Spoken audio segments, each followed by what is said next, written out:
Sit back, relax, and enjoy as Don Tony gives you news and reviews from AEW, NXT, and indie wrestling too. Know what's happening in the world of wrestling without the hate and clickbait.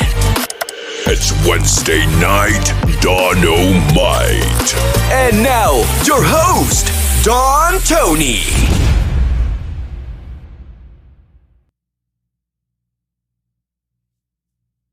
Good evening, everybody. Welcome. Merry Christmas. Happy holidays. All the best to each and every one of you out there. It is December 22nd, 2021. We are less than 3 days away to Christmas. About a little more than 48 hours away. I want to thank you for tuning in to this edition of Wednesday Night Dynamite. I think we have a loaded show to get into today. I will admit, I didn't want to open up with a particular topic. Not that I don't want to talk about it, but it's a topic that should not have been discussed tonight. And I think you all know, if you watch Dynamite tonight, probably the moronic thing that is overshadowed. And it's before I even get into that, I want to welcome everybody who is tuning in live on all the platforms tonight: YouTube, Facebook, Twitter, everywhere else. Much love as always. And if I sound a little bit down, I'm just tired. You know, after it pisses me off that I didn't get a chance to do an episode last Wednesday, but I had the heart procedure on Thursday. Any of you that only tune into the Wednesday shows, I'm okay. I'm all right. But I've been really worn down for the last couple of days since. I'm looking forward to this weekend to spend it with family and to just relax. But let's talk about it. Tonight, we're going to talk about AEW Dynamite. We're going to talk a little bit about NXT, a little bit of wrestling news, an interview that, you know, I definitely just want to mention a few comments about, and something about Ring of Honor that I got to bring up. By the way, you know, I'm wearing the Hit Row hat tonight only because, well, not only, but I saw a tweet earlier from Isaiah Swerve Scott, and he made a remark that Hit Row in about 3 months made $2 million for WWE. Now, for those out there that are saying, like, how do you know that? Prove it, this and that. First of all, it doesn't need to prove it to anybody. And second of all, the only thing I could think of is that if they get a residual from all the Hit Row merchandise sales, they probably get a quarterly statement. And a quarter of a year is 3 months. And if the quarterly statement shows the total sales and whatever tiny little fraction of a percent that they get, that's probably where you got the number from. So, yes, I am one that has bought Hit Row merch before. I'm not going to lie. I usually wear it around the house because someone who is broken 50, you know, may not look all that on the streets wearing Hit Row stuff. Anyway, you want a war? You want a war? You want a war? Kyle O'Reilly. No, that's not the topic. I mean, I will get into the Nyla Rose sign that everybody is talking about tonight. And what I say about it shouldn't surprise anybody, but I'm going to add something to it. It might ruffle some people the wrong way. We'll talk about Kyle O'Reilly's AEW debut in a moment, because I have quite a few things to say about that. All positive.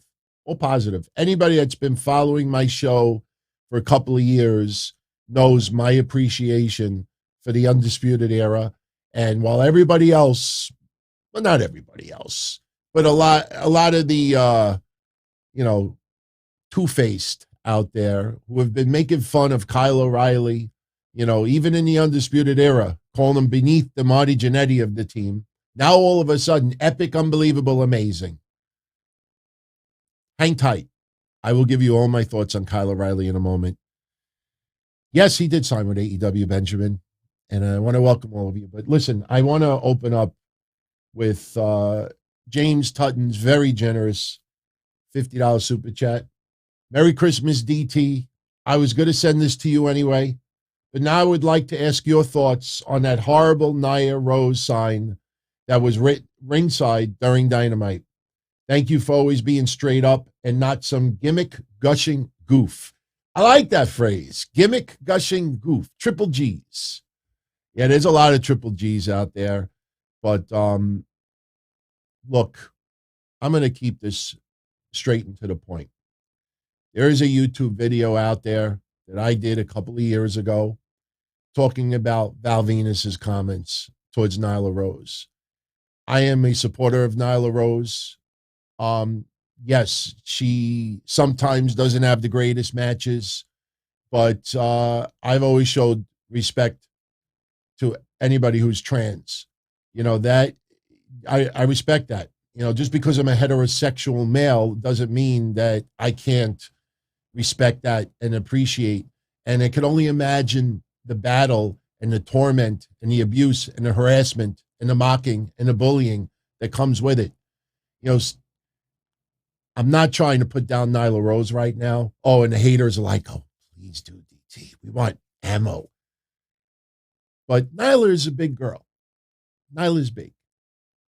For some reason, there's people out there with this weird mentality that if you're a big person, if you're fat, not saying she's fat, but if you're this big person, if you have a blue check mark, that no, you don't feel, you know, like you're above the bullying. You're supposed to be above it, that it's not supposed to hurt as much. The fuck out of here. Now, I want to add something to this. Now, for those out there that didn't see the sign, this is the sign. Some idiot sitting front row with a sign that says Nyla Rose is that guy's dad. And I thought Nyla Rose, with a very subtle comeback, that I don't know if all of you saw it, but yeah, she gave that guy the finger. She gave that guy the finger. Now, that sign was ultimately confiscated and should be. Now, here's a fact. Here's a fact. Many signs, because AEW has had such dedicated, loyal, you know, fans that support AEW, that don't troll, you know, that they don't check the signs. And the signs are few and far between, but they don't check them for the most part. Let's also say that some people will make the signs at the building. That is legit. That is true. But they need to check signs. They need to do due diligence. And look, in no way am I trying to say that someone making fun of a person who is trans is in the same category of somebody, you know, making fun of COVID and Vince McMahon's firings. But last Wednesday on Dynamite, somebody had a sign in the crowd that said, Vince ends more careers than COVID. Making fun of an illness, a disease that has killed almost 1 million Americans, and we're not even talking about worldwide. And people out there thought it was fucking hilarious. And that sign stood around, and stood around, and stood around. And some people with level heads, look, I don't like Vince McMahon, but that sign is inappropriate. And everybody's like, yeah, you know, that sign should be taken away. Yeah, that's not like a joking matter. But Nyla Rose tonight cut the person's balls off that made that sign. My point is, hate is hate. And assholes are assholes. And I can't stand this picking and choosing because someone you don't like, that it's okay to mock. That's why I always defended Tammy also. You know, alcoholism and other things, it's a disease. And, you know, obviously she's no saint. But, you know, everybody else thinks it's freaking hilarious to see somebody crash and burn like that. But, you know, someone else who they beloved goes into alcohol rehab. We're thinking about you. We care about you. Prayers, much love. Oh my God. If you don't tolerate this hate and this trolling. You don't tolerate any of it. What I saw tonight with that sign was disgusting. And yes, it should have been taken away. And it's not a fucking joke. It's not a joke. But none of it is a joke. And I'm not blaming AEW for this, but going forward, they need to check signs because there is a climate out there, and it's not AEW's fault. It's across the world, and it's across everything: sports, politics, entertainment, social issues. It's across everywhere. There is this climate of putting people down, making the catchiest, funniest insult that is, this is what people think. You write the catchiest, funniest insult, and someone will be like, oh my God, oh, no,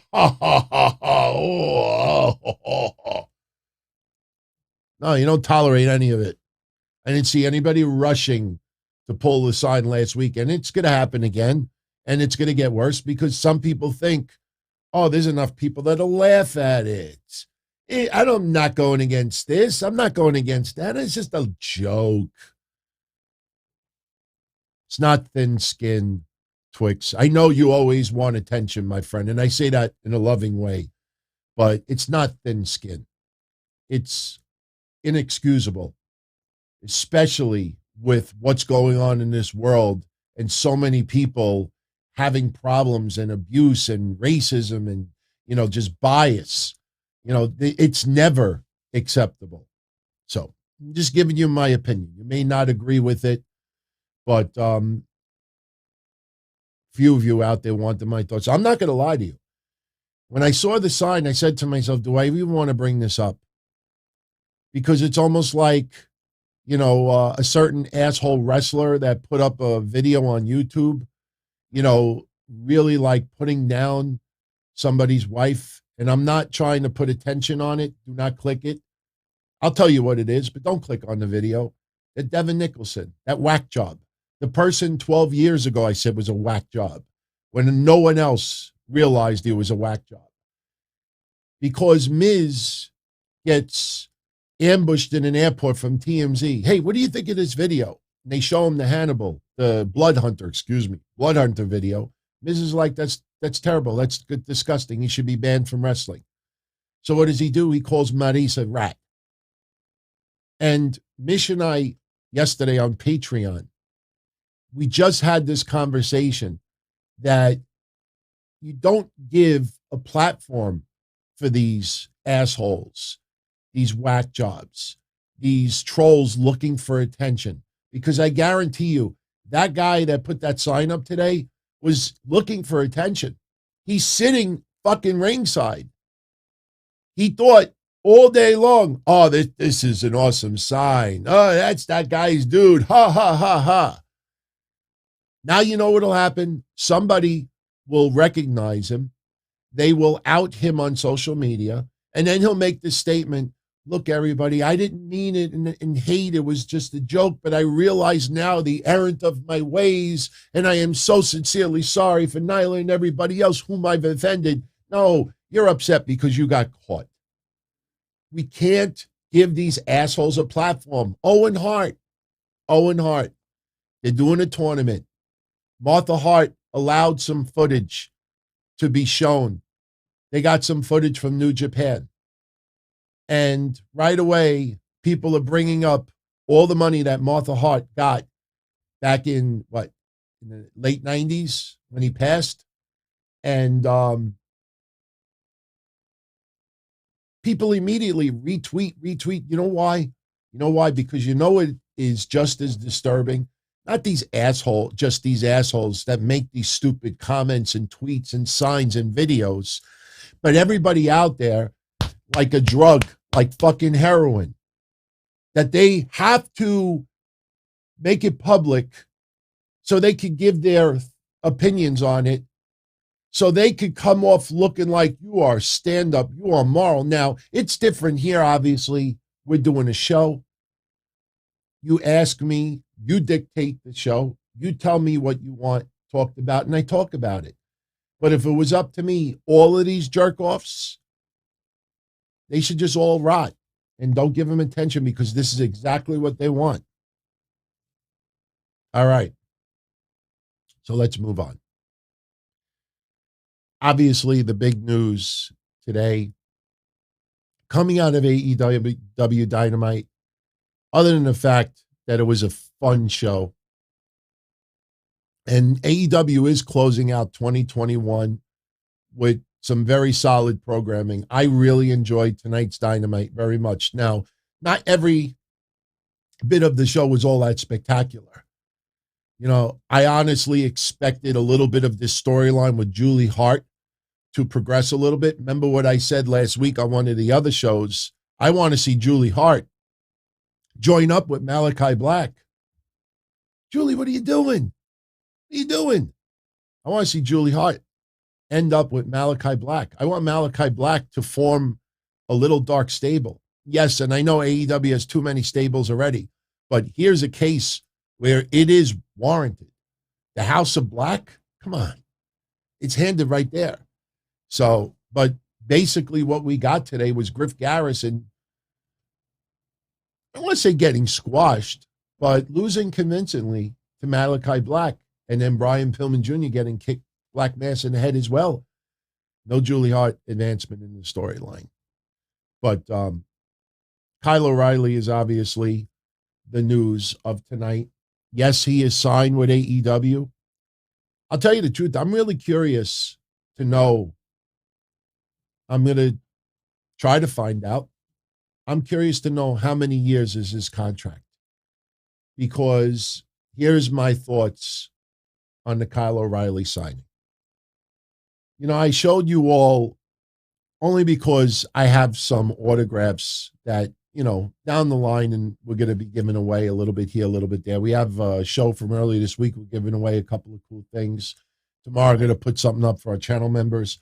But I showed you this not too long ago. All right. This is from NXT Takeover in Your House. And I was looking at this again tonight. And what I noticed was how many people are gone in a matter of 6 months. This was from June. Johnny Gargano, now a free agent. Adam Cole, gone. Karrion Kross, gone. Kyle O'Reilly, gone. Mercedes Martinez, Ember Moon, Bronson Reed, gone. I mean, yes, Xia Li is on the main roster, but, and look, even Mei Yang, that character is done. I was looking at that today. I'm like, wow, that's a lot of people to be gone in 6 months. Now, I have always said for years that Adam Cole was the MVP of NXT. And I have given away more Undisputed Era prizes on this show than any other show out there. I'm telling you, find me one that comes close. Undisputed Era was very, very popular amongst my friends out there that tune into the shows. Let's be honest. Let's be honest. Just because Kyle O'Reilly is on the show tonight and they do 9-10, just using the rough number, 9-10. Tony Khan cannot turn around and say, when people say, oh, Kyle O'Reilly, I don't know what he's been doing in AEW already. He's fighting a best friend, you know, like a. And then when Tony Khan says Kyle O'Reilly is seen by more people in AEW than he was on the Tuesday night, and this and that, you can't use that mentality. For me, Kyle O'Reilly, Bobby Fish, and Adam Cole as a threesome is designed more than anything for a feud with Kenny Omega and the Young Bucks. Period. Of course, those three are going to go up against Luchasaurus, Jungle Boy, and Christian. Of course, those three are going to go up against Best Friends and Orange Cassidy. Of course, those three are going to go up against any trios that they put together. There's been rumors of a trios belt. down the line. Kyle O'Reilly, let's keep it in perspective. Remember what I said all along for a couple of years. Kyle O'Reilly is a very good wrestler, and he is excellent. Kyle O'Reilly is not the steak dinner on a restaurant menu.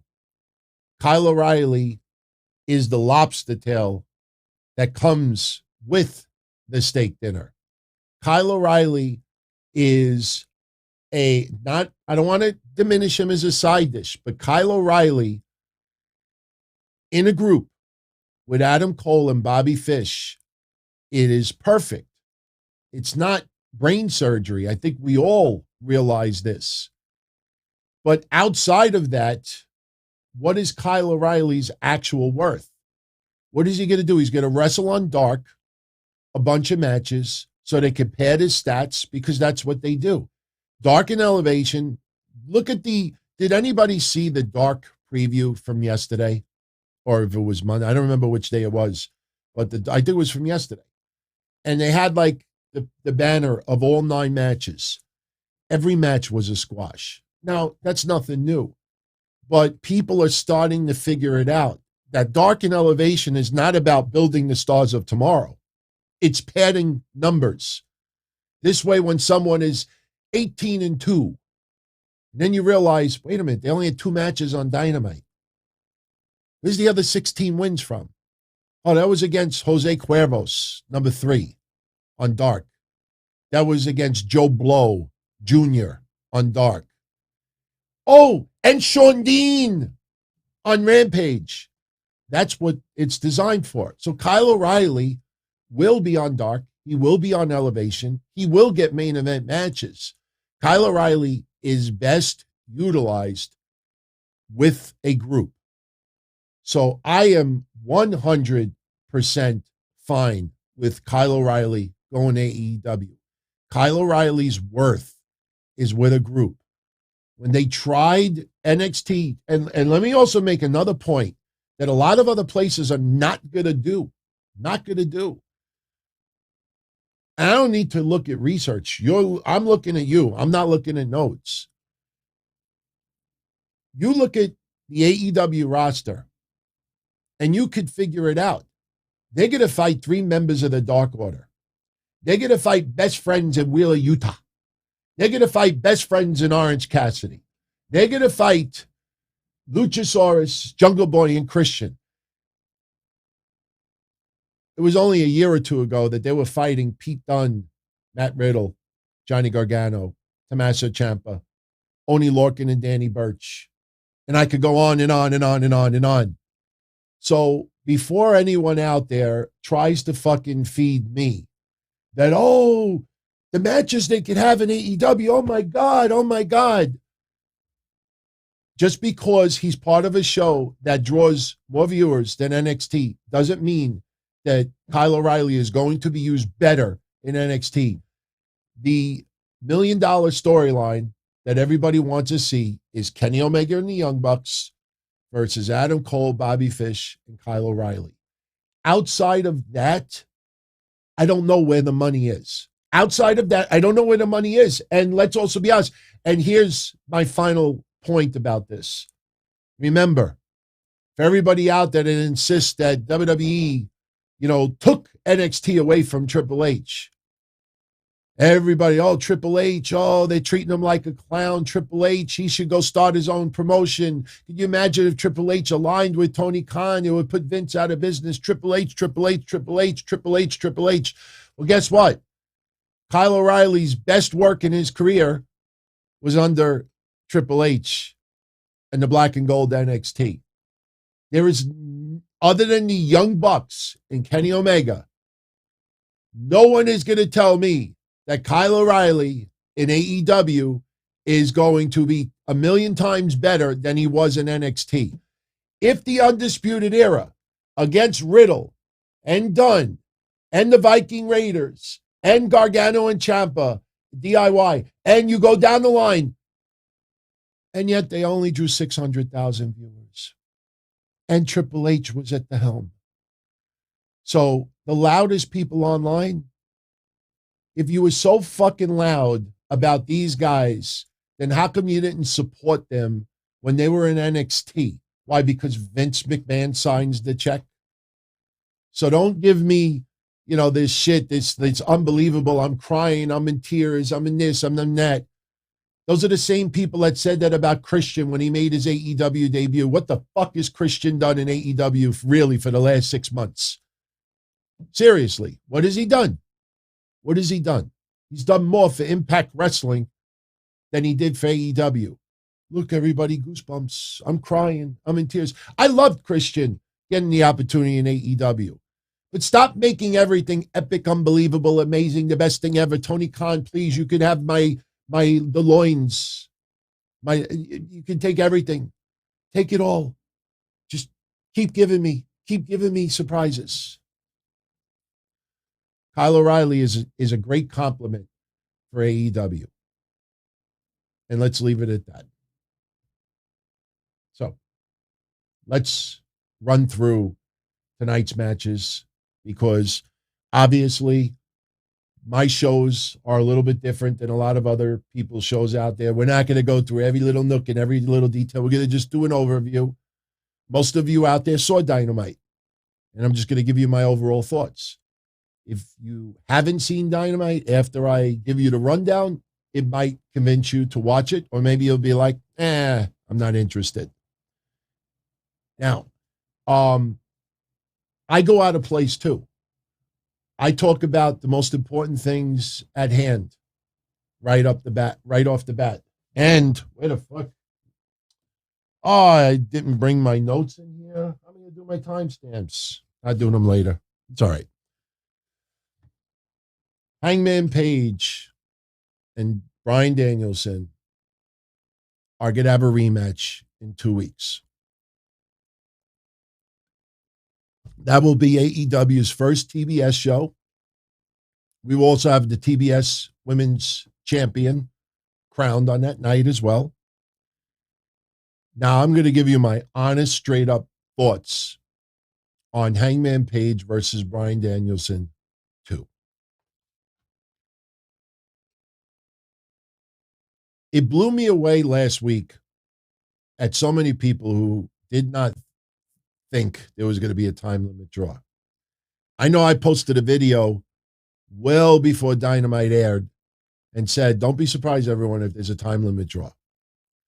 Because all you have to do is really read between the lines how AEW and Tony Khan is using some of the wrestlers. You could figure out almost every outcome. Adam Cole is not going to get pinned in one-on-one matches. But if they need to help put somebody over, he'll team with Bobby Fish, and Bobby Fish will eat the pin. You want someone to lose, it usually turns into a tag match. With Bryan Danielson, there is no way that he was winning that championship last week. Because if he would have won it, even if the match was ranked 8 stars, people would have said, this is a disaster with Hangman Page. A 2-year build for a 2-month run, 1 fucking title defense. So there was no way whatsoever that Bryan Danielson was winning that title last week. Now, if Bryan Danielson is not going to win it, and Tony Khan doesn't believe in disqualifications, and really doesn't like to do the Uber screw jobs, then how do you keep the belt on Hangman Page, but not have Bryan Danielson lose? The time limit draw. Why the fuck do you think they're using judges? TNA. NWA TNA. Judges. Because people out there that don't want to offend Tony Khan and AEW and other AEW fans, no, I think that's actually a good idea. I kind of like the idea of judges. It gives a little bit more of a reality to it. You know what fucking is going to happen? I'll quit the shows. No, I'm not going to quit the shows. But remember when I say this, you know what's going to happen? We're probably going to get another time limit draw. And it's going to come down to the judges. One judge is going to rule in favor for Hangman Page. One judge is going to rule in favor for Bryan Danielson. Another judge is going to rule it a draw. Therefore, it's another draw. Because you're not going to take the belt away from Hangman Page this soon, because it would be labeled a disaster no matter how you look at it.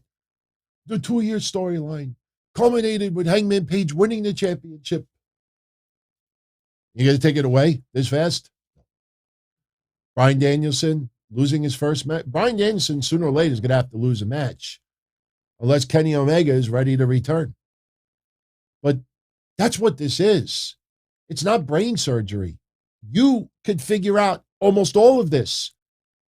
And a lot of other people out there figure it out too. But again, they're afraid to dare say, judges? Judges? How's about, Mr. Khan? No time limit. There must be a winner. That's too hard. We have judges. That's what they're going to do. Not hard to figure that out. I know a lot of people. Oh, and let me throw this out there too. Okay. There's a lot of people out there. And I don't have the picture in front of me. I'm sorry. But you see my thumbnail for tonight's show? You see Battle of the Belts? And I crossed out and I put Battle of some belts. Okay, this is news, and I think it's important. I think it's very important.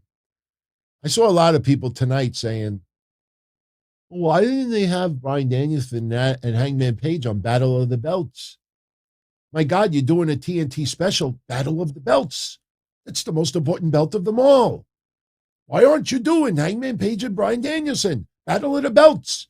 It's the first week in January. Why wouldn't you do it on there? Well, I'll tell you why.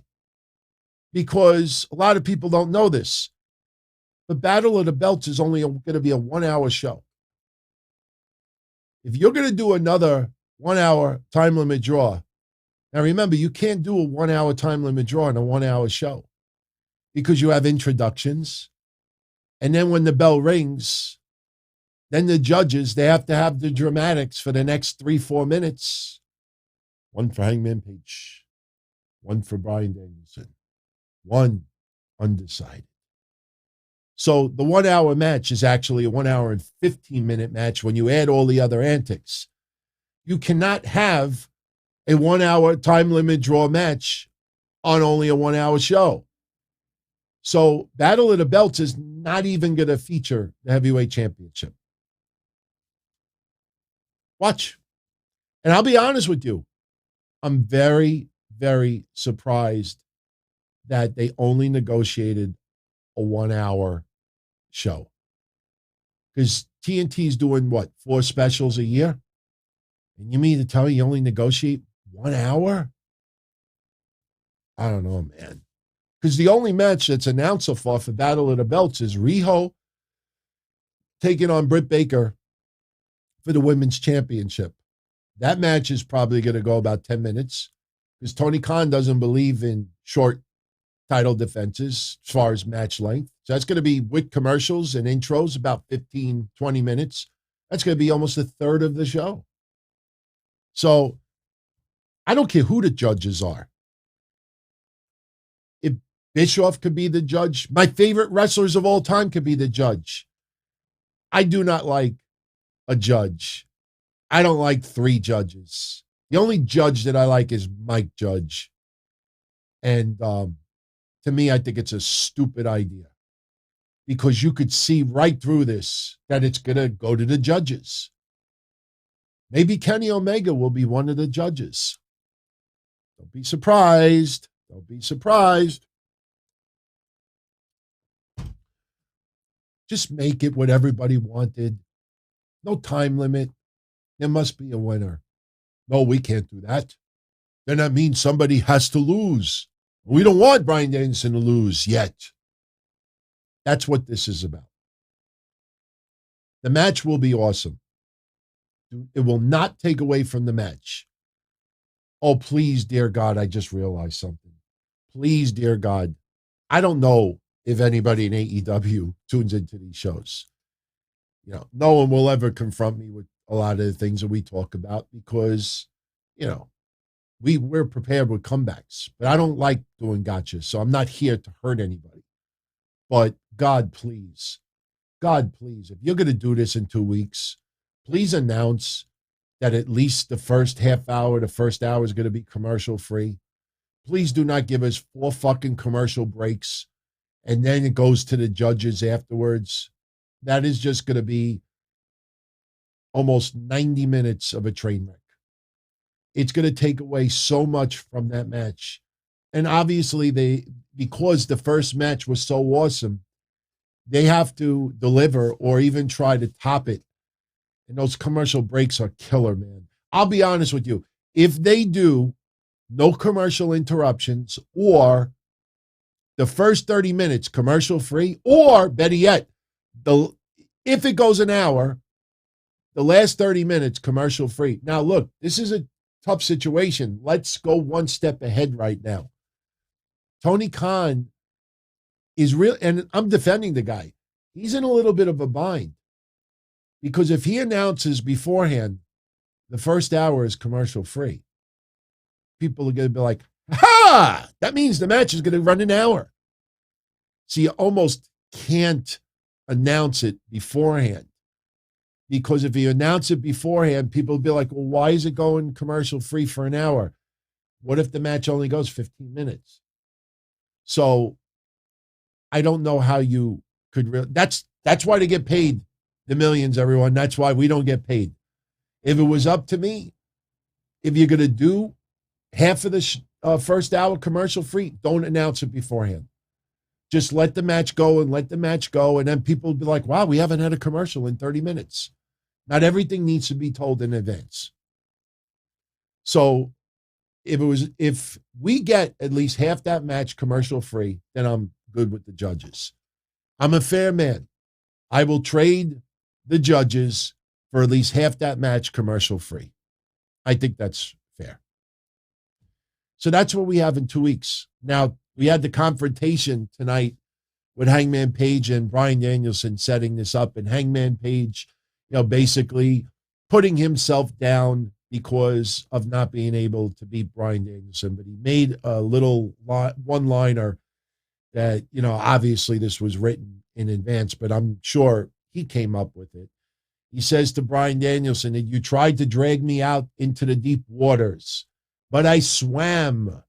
And if I had 3 more seconds, I would have drowned you. I mean, that is choreographed, scripted statements. But again, that's something that they came up with, not a producer in the back. And I did get a kick out of Hangman Page calling Bryan Danielson a B-plus player. I don't mind shit like that. Yeah, it's a reference to WWE, but so what? So what? Some of it is definitely works. It worked well with MJF and CM Punk. It worked well with Hangman Page calling Bryan Danielson a B-plus player. You want to get under someone's skin, you call them something that in the past really triggered people. So, all right. I'm checking out the live chat. Much love for everybody who's hanging out tonight. So we get that in 2 weeks. Now, on a side note, I hope MJF is okay. I don't know if all of you saw that main event tonight, but MJF is really freaking lucky he didn't crack his neck. He did, Sting threw him over the top rope, and he was to land on FTR. And MJF, I don't know what happened, but MJF, basically, it was a little too arced, and he looked like he landed on his head. FTR did break part of the fall. But MJF, man, that looked pretty scary for a minute. Props to him for immediately moving around, basically to show everyone, like, look, I'm okay. I'm okay. And then he got himself back in the ring. Tough son of a bitch, man. Arion, that was not on Sting at all.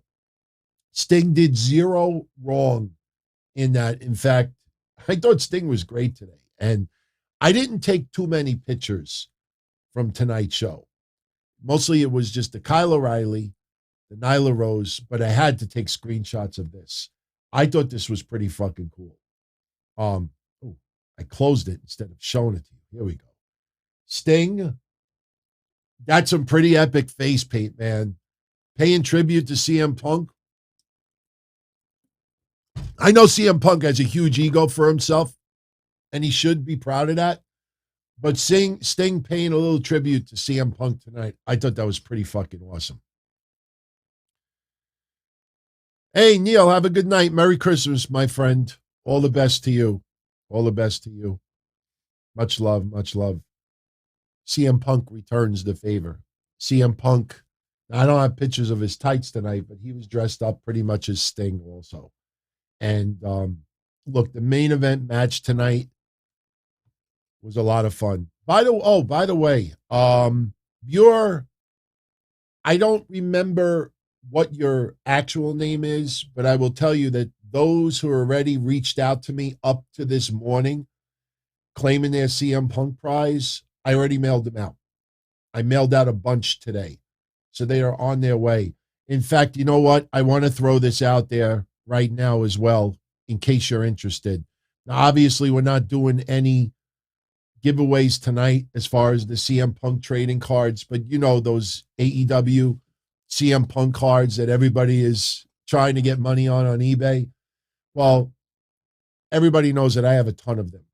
So I record a little video over the weekend. It's only about 45 seconds long. And I'm just going to throw it out there in case anybody is interested. You can go to my Twitter at DonTonyD for the link. But the family of Jimmy Rave set up a GoFundMe to cover funeral costs, the cost for his memorial. And, you know, I know a few of you out there were sending donations, as myself. And I said, okay, how can we maybe do a little bit more? And then I thought of this idea. Go check this out. It's only 45 seconds long. Merry Christmas, everyone. It is December 19th, 2021, about 4:45 p.m. That's not really the reason why I'm up here. Recently, we lost Jimmy Rave, and his daughter has set up a GoFundMe page for his medical expenses, funeral expenses. Yeah, those medical bills do not go away with him passing. They don't write it off.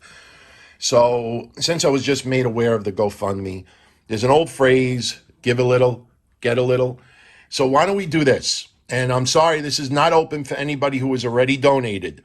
But for the first 25 of you that donate at least $50 to Jimmy Rave's GoFundMe, and you send me proof that you donated after this recording, I will be more than happy to send you one of these CM Punk AEW cards absolutely free.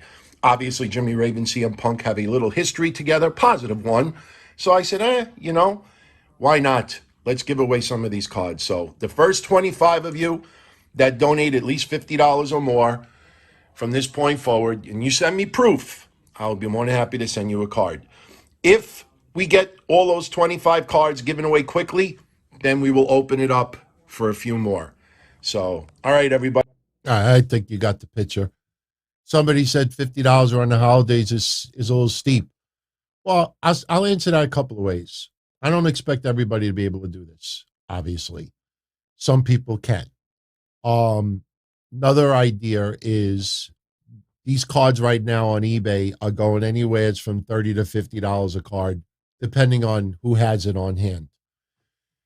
So even if you donated $50, got the card and put it on eBay and got $30 back, you know, you end up getting some money back on the deal. And my offer is going to be available after the holidays. So I don't want anybody to put themselves in any type of, you know, debt over this. If you have the means and you want to do it, there's a lot of people that did it anyway. I got at least 15 DMs. Can I have a card, even though I donated before you made the announcement? The reason why I wanted to go forward is to try to get more money raised over there. So it doesn't expire. You know, if I have the cards and somebody does it even 2-3 weeks from now, yeah, I'll still send you a card. So I don't screw anybody over. So I might even end up in the deals because I still got tons of ice cream wrappers laying around. I mean, I got stuff everywhere. People were asking me about the Daphne, Georgia license plates. I still have about 20 or 30 of them. So I might end up offering the license plate instead of the card if somebody wants it. So one thing also, and I'm sorry, Cruiserweight, I will actually PayPal you or refund you back your Patreon money this month because I don't know if you're going to actually like this answer. I actually wrote in the comment section on Patreon this morning that I am going to talk about The Rock's video with Bret Hart either tomorrow on the Q&A or on Sunday. I originally was going to talk about it on Monday's show, but we had so many topics to get into. This was something that I wanted to spend a little rant on. I don't want to get into it here because on this show, we only talk about AEW and NXT, but I will say this. I found it hilarious that The Rock made time, even though Bret is, protege or mentored him. Excuse me, mentor is a better word. He found time for a minute while he was in the gym to thank Bret Hart for being in the Canada Walk of Fame, but for months and months and months, not even while he's taking a dump, just grab the same phone that he recorded the Bret Hart video with and just wish everybody a thank you for the anniversary of Survivor Series. So we'll talk about that later on. VJ, you want to buy one of those license plates? I'll tell you what. I'm not even going to tell you how much. Whatever you want to buy that license plate for, send it to Jimmy Rave's GoFundMe and I'll send you a plate. Even if you just intended to pay $10 for the plate. Send whatever you wanted to pay for the plate and you don't have to pay shipping and I'll send you a plate. Because I don't think you live in, blah, blah, blah land where I have to pay like $90 for shipping charges. So anyway, let's get back to AEW tonight. So Adam Cole versus Orange Cassidy opened up the show. It was a fun match. I mean, it had a couple of moments that, Adam Cole is doing his intro. He does it one time, then he does it again because Orange Cassidy and him are basically trying to show each other up. And Adam Cole is facing Orange Cassidy. He goes to do the boom. Orange Cassidy grabs Adam Cole's arms and actually overpowers Adam Cole and puts Adam Cole's hands in Orange Cassidy's pants. His pant pockets, excuse me. By the way, speaking of sexual innuendos, what was that tonight with the Matt Hardy private party stuff and Luchasaurus, Jungle Boy, and Christian about pounding that ass? Did you notice that tonight? We're going to pound your ass. Because on Rampage, I think we're getting Isaiah Cassidy versus Jungle Boy. Matt Hardy's cutting a promo.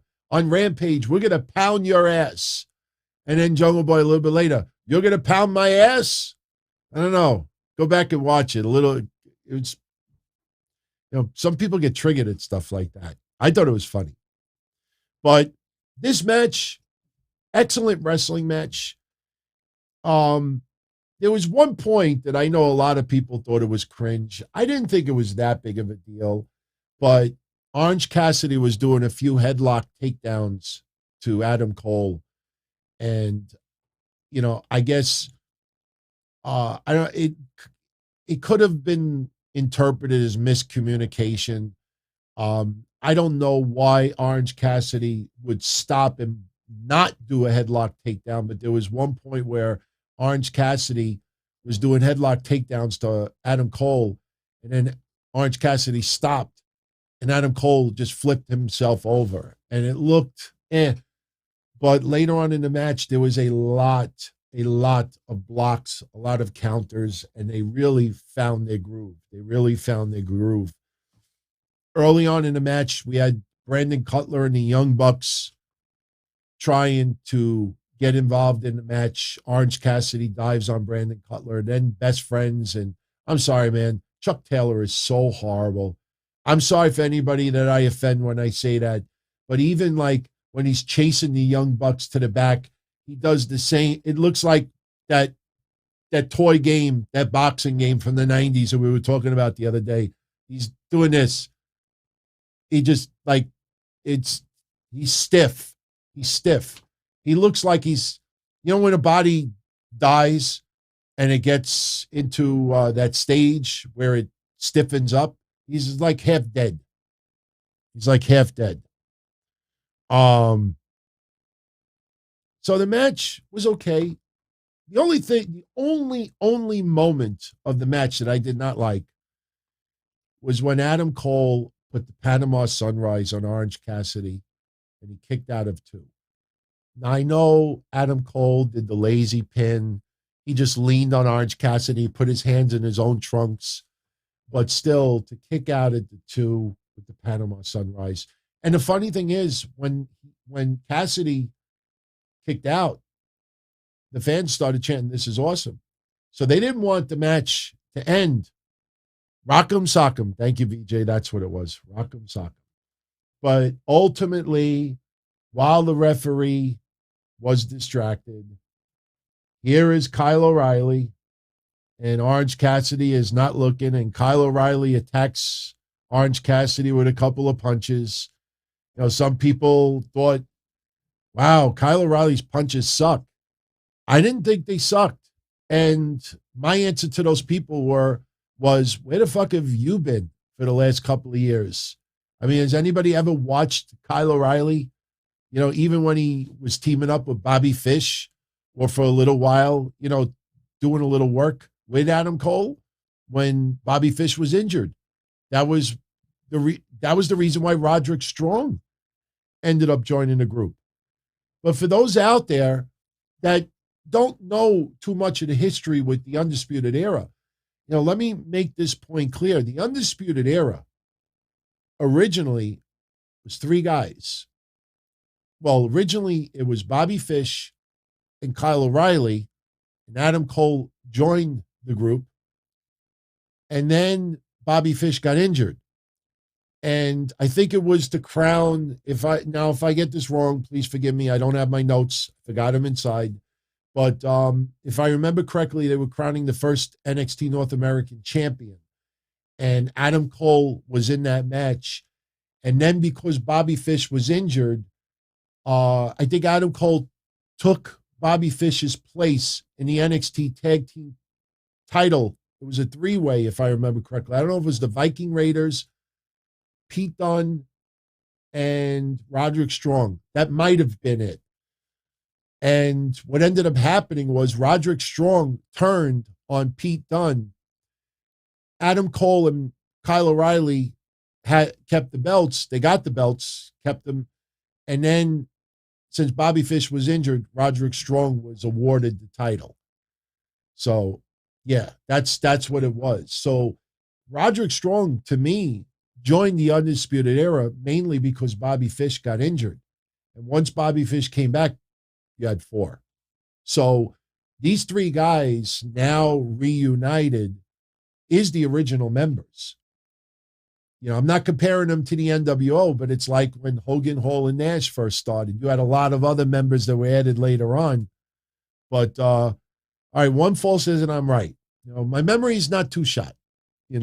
When you actually follow people, you follow their careers and you watch it, you usually remember certain things. You don't have to be reminded. So, but a little nervous on that one. So, Bobby Fish, Kyle O'Reilly, and Adam Cole, I have to say this too. In no way, shape, or form am I, and as you heard tonight, am I ripping this. Kyle O'Reilly with those 2 guys is the perfect way to use Kyle O'Reilly. Not knocking it at all. But I couldn't help but laugh at this picture. This was a screenshot. Look at all the fans, for the most part.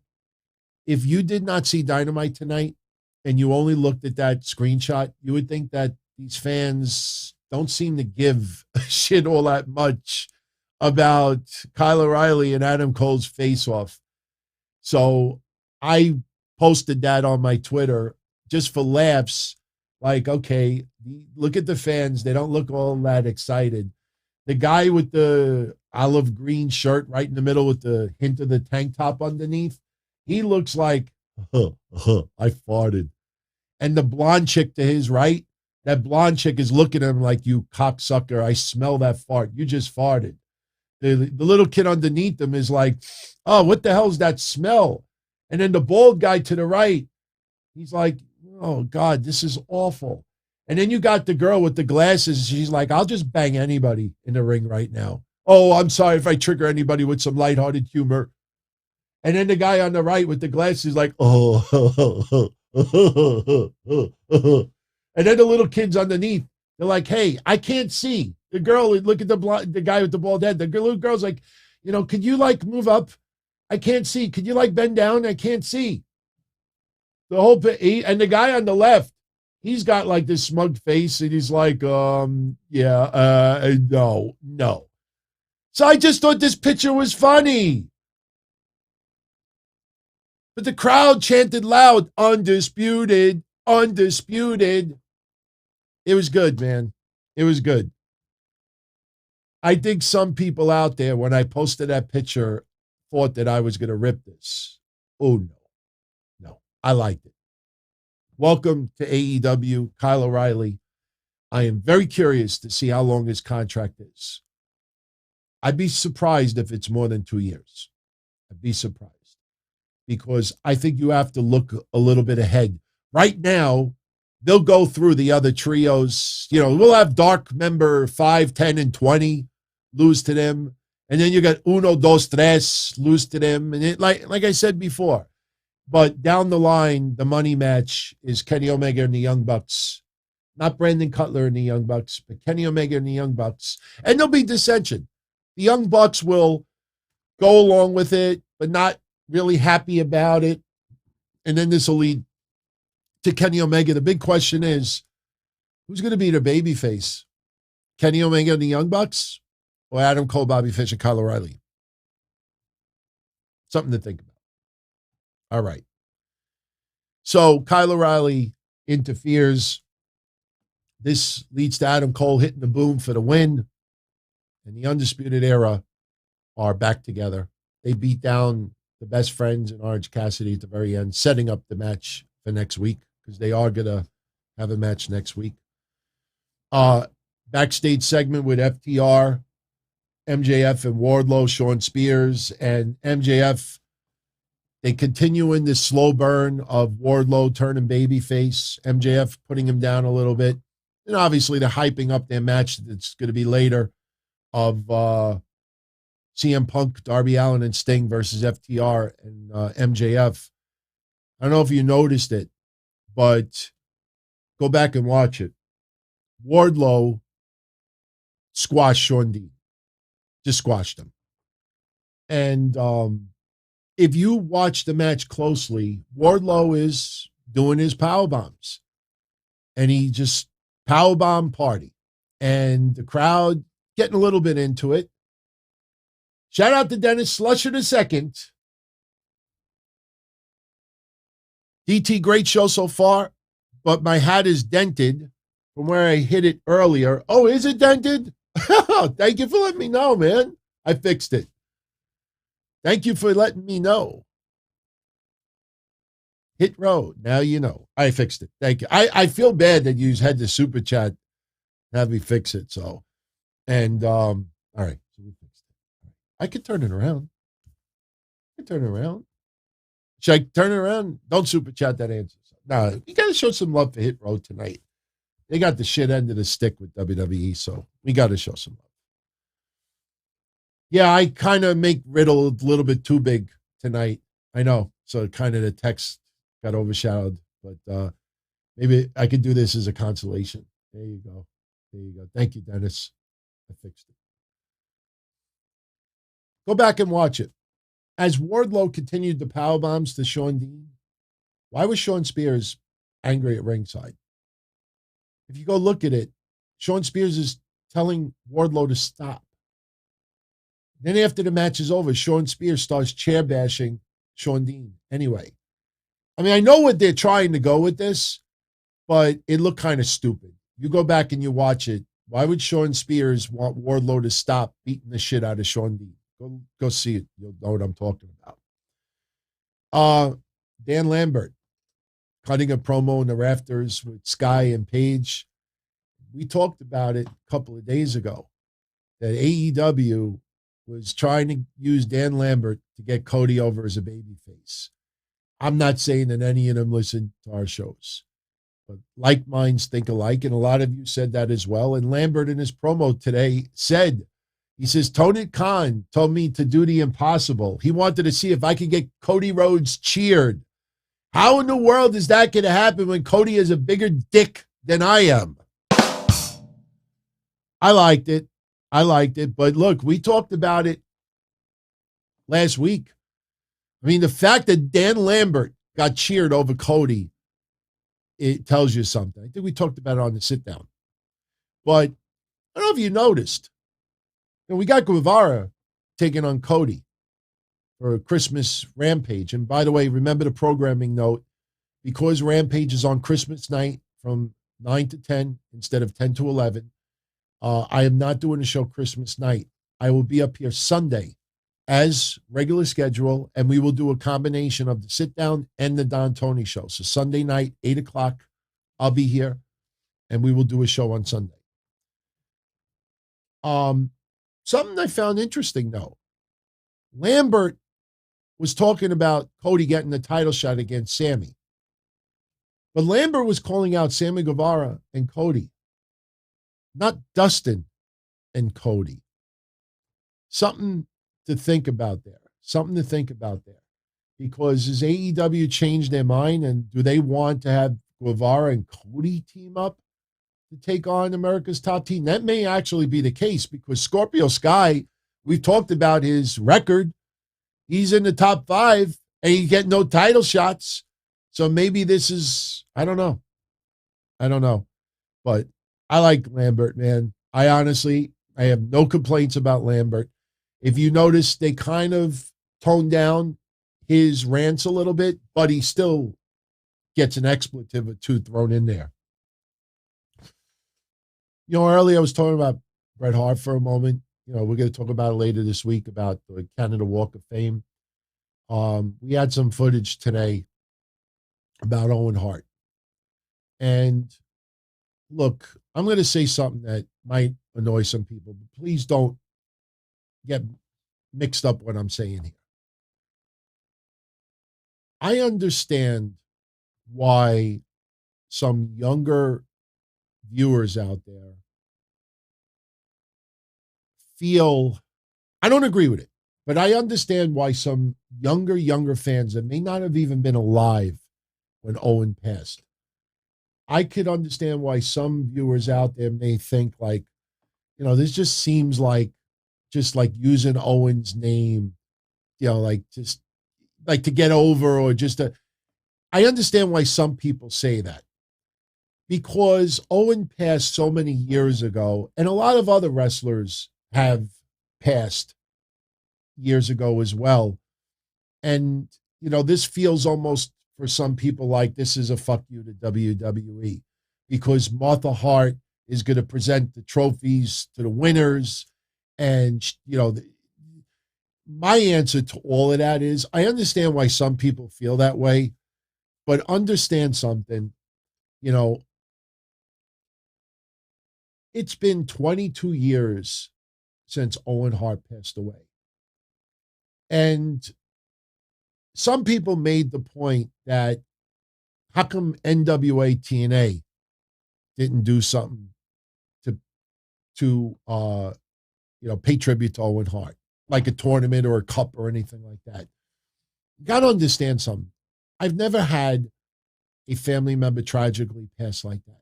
So I have no idea how that feels. I can only imagine. NWA TNA formed in 2002, only 3 years after Owen Hart passed away. And it could have simply been that Martha Hart, she's still devastated by losing her husband. But it may only be in the last few years that she has warmed up with the possibility of celebrating, because remember, Martha Hart hated wrestling for the most part, period. So that's why a lot of the family members, just they had a falling out with her. It was more than just what happened with WWF at the time. So, the fact that Martha is allowing this, and let me also say this too. In defense of WWE. I know it's catchy tweets, and I know, it looks good, but, it's really, really disrespectful and unfair for people to write this. And believe me, there's blue check marks writing this also.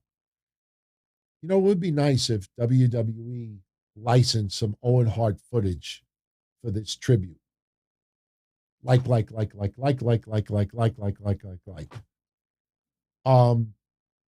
These people cannot be that stupid. WWE's been wanting to celebrate Owen Hart for years. Martha Hart blocks WWE from using the footage.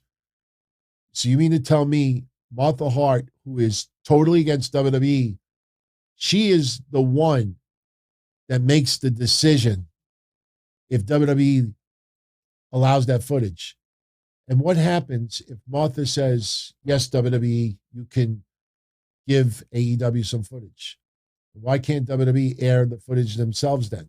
Why does it have to be for a rival promotion only? See where I'm going with this?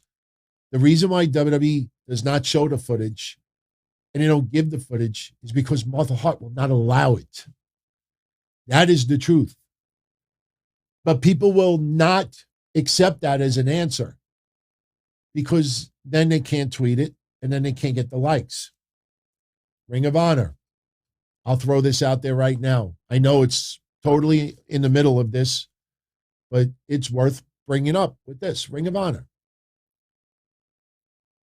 All I saw over the last 2 weeks is, wow, WWE so fucked up. They couldn't let their former Ring of Honor wrestlers send a tribute video to Ring of Honor. Kevin Owens did an interview this week. Kevin Owens said that Ring of Honor not only did not contact WWE, they did not contact any promotion and ask for tributes. Okay? So now people have to change the narrative and they say, well, WWE should have done it anyway. It was the right thing to do. I ask you this. Anybody remember, I think his name is Kevin Eck. Again, I don't have any notes in front of me. I left them inside, so this is all in the memory. So I don't think I'll get anything wrong, but Kevin Eck does a Ring of Honor podcast. He had Joe Koff on a couple of days ago. Joe Koff said that it is misconception that Ring of Honor is done. He said it's not a matter of if they can have the shows again. It's a matter of when. So Joe Koff said that the fans were wrong to interpret Final Battle as their last show ever. So then I ask you this, Ring of Honor, with all due respect. Why did you air all those fucking tribute videos, including Bryan Danielson? What the hell did Bryan Danielson say? This is end of an era? I think that was Bryan Danielson's comment. This is an end of an era. Why would you air videos like that and having all these wrestlers on Twitter, WWE wrestlers included, paying tribute to Ring of Honor if it was not shutting its doors? So again, why would you have all these tribute videos, end of an era, if it's not end of an era? See where I go with this? It fits a narrative, but it's not an accurate narrative. Tony Khan. I guess we're getting these news tidbits out of the way so we could just finish up AEW, get NXT, and call it a night. Tony Khan did an interview with some guy from CBS Sports. And believe me, just because it says CBS Sports doesn't mean that the guy is the sharpest knife in the drawer. And it doesn't mean that he's got this gigantic podcast. Tony Khan was asked about MJF and WWE and the USA Network's interest in MJF. Remember those reports a week or two ago that WWF, USA Network, and Fox are all interested in MJF? As soon as you heard that, you should have immediately thrown it in the garbage, flushed it down the toilet, put it in the garbage disposal. Because Fox and USA are TV networks. They're not WWE management. They're not stockholders. They're not World Wrestling Entertainment Incorporated. But anyway, whatever. People reported that they're all interested. So Tony Khan is asked about this in an interview with CBS Sports. And what's Tony Khan's response? Oh, let them keep talking about MJF because MJF, he's one of the biggest ratings on our shows, and let him keep talking about it because it just gives us more publicity. That's pretty much what he said. Show me one tweet. Show me one interview.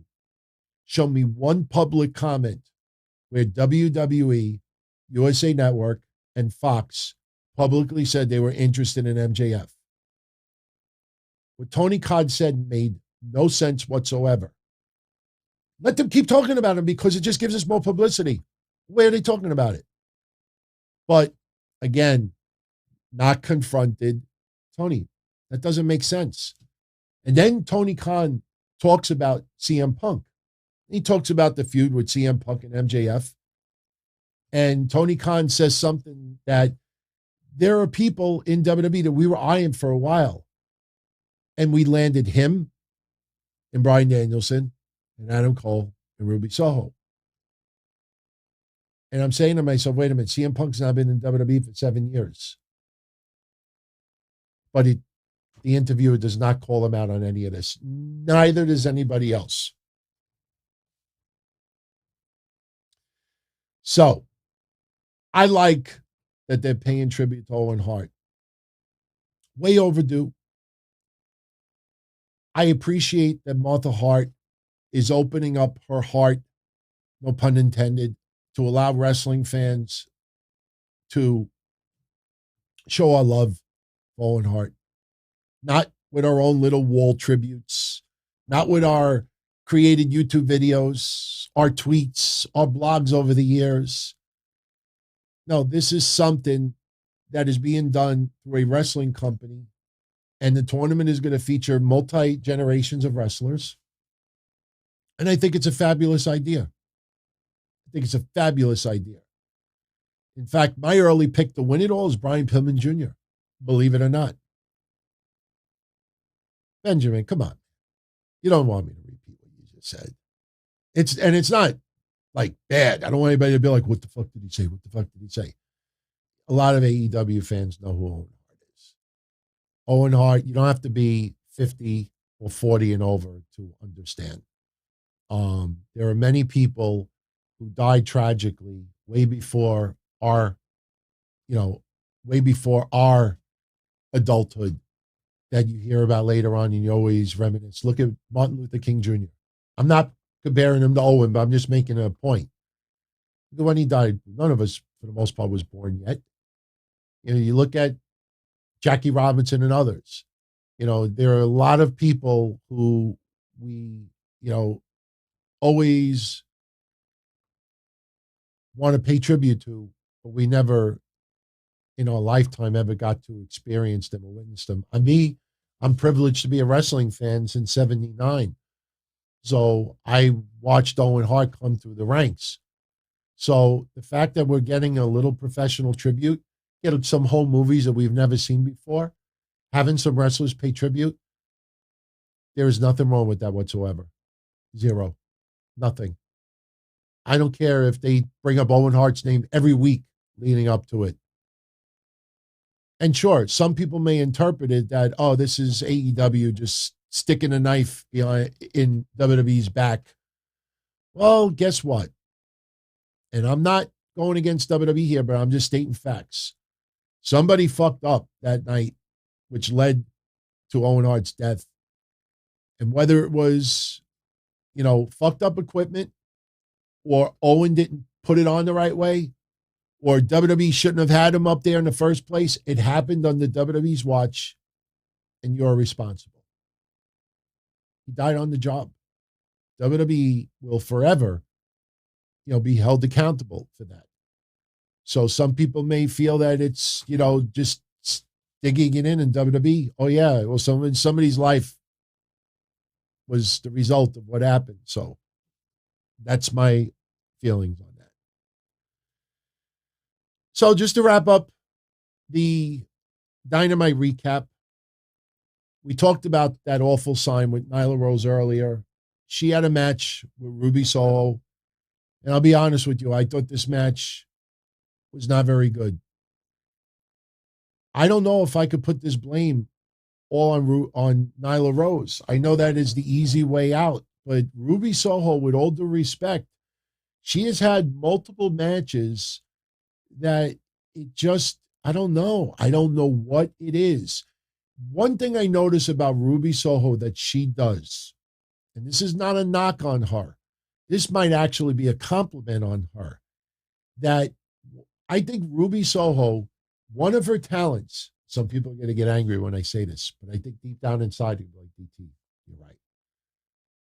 One thing that Ruby Soho does better than a lot of women's wrestlers, I mean, really does good. She realizes when something goes off crappy, shitty, awful. And what she immediately does, she's done this numerous times in AEW. I got to take my glasses off this because those glasses are expensive. I don't want to ruin them. When she does a move or she takes a move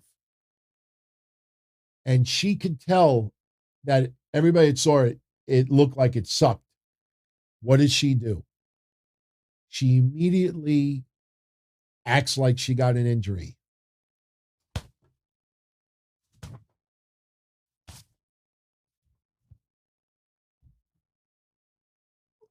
Oh, Elizabeth is the big one. No, but seriously, am I wrong? Nyla Rose hit her with a knee in the head. You could have counted to 90, and I'm exaggerating. Ruby saw, well, yes, race-based, she's professional. Like I said, I think this is more of a compliment to her than anything else. Ruby was on those ropes, teeter-tottering for way too long, and I think she realized it. Come on, Nyla. Fuck you. Why is this taking so long? Nyla, come on. Let's go. Hey, let's show you a wrestler. Let's go like this. Here we go. Shut up. Some people will get that. And the minute Nyla hit her with the knee, which looked great, what does Ruby do? She starts selling the shoulder like she had a major injury. Who is going to shit on Ruby, who may have just injured her shoulder during the match? She's done this numerous times. And she is excellent at that. But still, the match was not very good tonight. Another part of the match, which was awful. Vicky Guerrero, I'm a fan. And I hear nothing but wonderful things about her. But they put her in situations where even if she wants to do it, she shouldn't be doing it. She climbs the apron, distracting Aubrey Edwards. Nyla Rose, she's trying to distract the ref so Nyla Rose can hit her with a move, hit Ruby Soho with a move. And Nyla Rose does hit Ruby with the Beast Bomb. But right before that, Ruby Soho kicks Vicky in the head. And Vicky does this. It's almost like Paul Heyman waiting for the Superman punch. She turned her head so she could be in the perfect position for Ruby to hit her. It was so choreographed and awful. And it was just not very good. So Ruby selling the shoulder still. After the Beast Bomb, Nyla goes to, put her on the top rope, and Ruby, out of nowhere, hits the No Future and gets the win.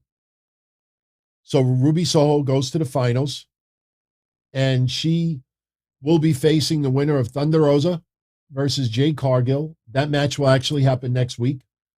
And then it'll be Soho versus the winner of that match, and the new TBS Women's Champion will be crowned the following Wednesday on January 5th.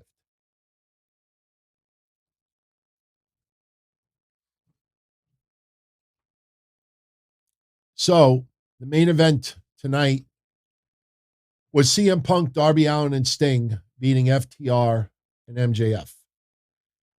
This was, if I could probably explain it best, it was the type of main event that you would pay to see at a local indie event.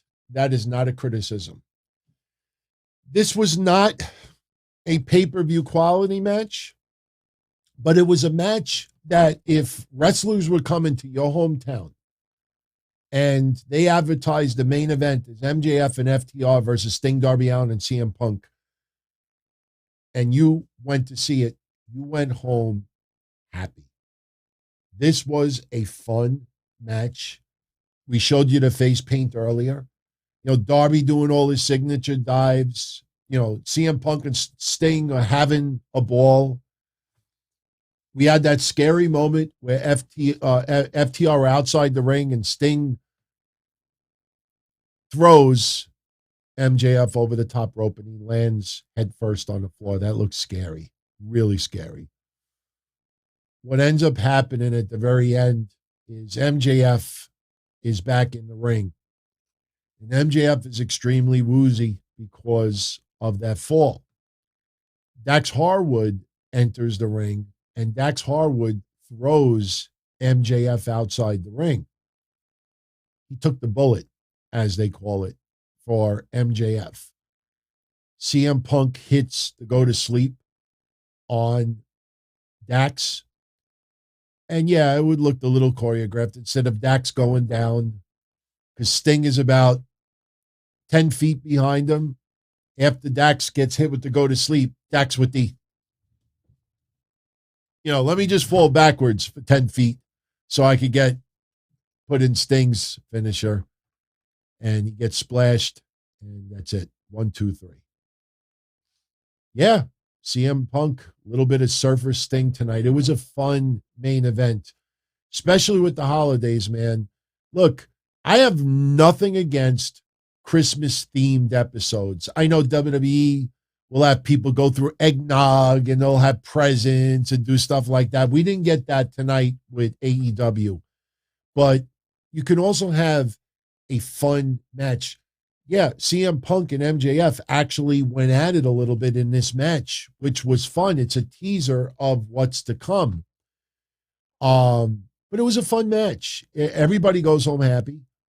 The heels leave the ring. MJF looks like he's okay, but this was more of just a feel-good match going into Christmas, and Dynamite was a very solid show tonight. Yeah, Sting taking that, and Sting, when he dove off the top rope outside the ring onto FTR and MJF, that was right after MJF landed on his head. So, and Sting, I'll tell you, some people probably got a little nervous because Sting, right before he jumped off, he kind of lost a little of his footing and he moved back to the middle rope for a second. But then, you get into your groove like bucket and he just launched off. It was a really, really good match. It was a fun match. I really cannot crap on this episode at all. Sure, Nyla and Ruby was Griff Garrison and Malachi was more of a squash than anything else. Wardlow's match was a squash. Cassidy and Cole at times was a little, too, but I enjoyed the night. And Kyle O'Reilly made his debut as well. So next week for New Year's Smash, Jim Ross will return. Jim Ross, I think, only has maybe 4 more chemo appointments, and then he should be good to go. I mean, it does take a lot out of you physically. So, he's going to come back to close out 2021 next week, which will be fun. Next week, we have Eddie Kingston, Santana and Ortiz versus Daniel Garcia in 2.0. Thunder Rosa versus Jade Cargill, as I said, in the semifinals. Orange Cassidy and Best Friends versus Kyle O'Reilly, Bobby Fish, and Adam Cole. On Rampage, which will be Christmas Day, remember, at 9 p.m., not 10, you're going to have Hook versus Bear Bronson, which we talked about Monday. Isaiah Cassidy versus Jungle Boy. We'll see if Isaiah pounds that ass. and Cody Rhodes trying to regain the TNT Championship against Sammy Guevara. So Battle of the Belts we talked about earlier. Right now, the only match that's announced is Riho versus Thunder Rosa. But again, you will not get the most important belt in AEW. That will not be on Battle of the Belts. So that's it. So NXT, couple of tidbits very quickly with NXT. We have New Year's Evil happening on January 4th. 3 matches that have already been announced is Tommaso Ciampa defending the NXT Championship against Bron Breakker. I think 2022 will begin in a new era with Bron Breakker as heavyweight champion. I think even though he is still extremely new, as far as a pro wrestling career, and he's wrestled over the years at home with relatives, but his career has just started. But still, I remember Goldberg. Goldberg did not have many matches under his belt either, and most of them were just 2-minute squashes. And he did just fine for WCW. And Bron Breakker, I think everybody will say, is a hell of a lot more talented than what Goldberg was, even though I'm a Goldberg fan. And yeah, Wrestle Kingdom Night 1 will also be on January 4th. You are right, Harris. But I think majority people out there, I think, NXT doesn't get a crazy audience in ratings department. What are they going to get? 700,000? You know what I mean? So it's not like every single person is going to decide, Wrestle Kingdom or NXT. There's going to be a lot of people going to be like, neither. And that's just the truth. Mandy Rose defending the women's championship against Raquel Gonzalez and Cora Jade. Now, yesterday on NXT, we had Raquel Gonzalez beat Dakota Kai in a street fight. We had the Grizzled Young Veterans and the Creed brothers go to a no contest. Dexter Loomis over Trick Williams. Idris Inofi. Remember that name. Idris Inofi over Von Wagner in an upset. Io Shirai over Elektra Lopez. And Pete Dunne over Tony D'Angelo. But Tony D'Angelo, after the match is over with the crowbar, may have lost the match, but he won the war for now. But Raquel Gonzalez beats Dakota Kai in a street fight. So now Raquel Gonzalez wants her title back. No, this is going to be a 3-way. Cora Jade versus Raquel versus Mandy Rose. This match is designed for one reason and one reason only: to protect Cora Jade. I don't think there's any question. Mandy Rose retains. You could have the upset victory of Cora Jade getting the win, but I think it is way too soon for that. But the reason why Raquel is in this match, which is very, very important. What's up, Ken? The reason why it's so important that Raquel is in this match is because Cora Jade, even though she's got this momentum right now, it doesn't take away the fact that she's still new. She's still extremely young. She's still not in that position yet where she can really be showcased like that. So Raquel Gonzalez will take over where Cora Jade is just not ready yet to be in that position. So having a 3-way, there'll be a lot of focus on Raquel and Mandy Rose. Cora Jade will get her moments, but not overdo it. And that's why Raquel Gonzalez is there. Now, I'm not doing predictions yet, but that is the reason why it's a 3-way and not a 1-on-1. It's very smart on WWE's move, because putting Cora versus Mandy, you do not want to put Cora in a position where it turns into a train wreck.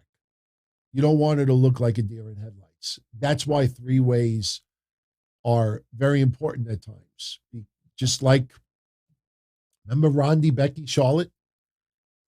And even before that match was announced as a 3-way, I was on the show saying they need to put Charlotte in the match. match. They need to put Charlotte in the match. They need to put Charlotte in the match.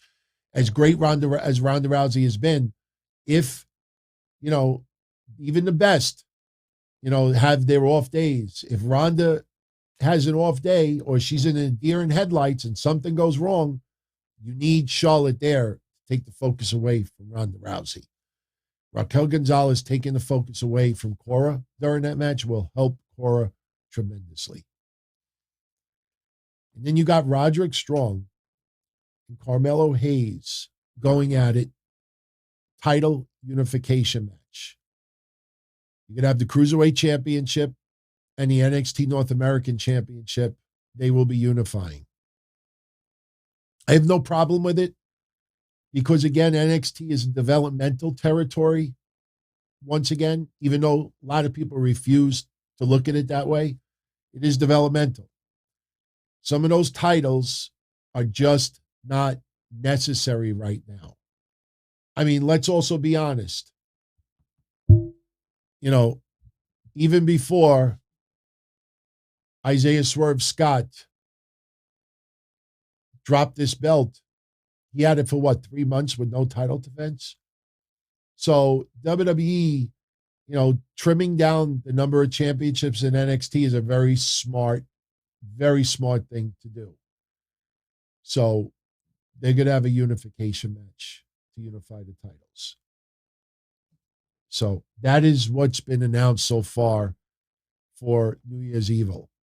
NXT's rating this week increased 5.3%. There's your ratings if you want to check it out. To 591,000. Basically, they regained their losses from 2 weeks ago. So, like I said, this is pretty much their average now.